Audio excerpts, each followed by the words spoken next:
مشرق وسطی میں ویسے تو امریکہ کی کئی ملٹری بیسز ہیں جہاں اس وقت یعنی 2025 کے وسط میں 40 سے 50 ہزار ملٹری پرسنلز موجود ہیں۔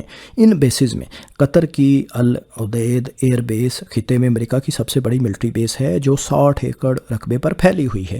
یہ بیس 100 ایئر کرافٹس کے علاوہ ڈرونز کو بھی اکوموڈیٹ کرتی ہے۔ یہاں 10,000 کے قریب یو ایس فورس موجود رہتی ہے۔ اس کے بعد بحرین میں نیول سپورٹ ایکٹیویٹی ہے۔ یہاں تقریباً 9,000 امریکی فوجی اہلکار موجود رہتے ہیں۔ کیمپ عارف جان کویت میں امریکہ کی ایک بڑی آرمی بیس ہے۔ یہ مشرق وسطی میں یو ایس ملٹری کی پرائمری سپلائی اور کمانڈ ہب کے طور پر استعمال ہوتی ہے۔ یو اے ای میں Al Dhafra air base intelligence gathering اور ایئر کامبیٹ آپریشنز کو سپورٹ مہیا کرنے کے لیے استعمال ہوتی ہے۔ یہاں American stealth fighter jet F-22 Raptor کے علاوہ کئی سرویلنس ایئر کرافٹس اور ایویکس موجود رہتے ہیں۔ عراق میں arable air base U S military کے بالخصوص شمالی عراق اور شام میں ایئر آپریشنز کو سپورٹ مہیا کرتی ہے۔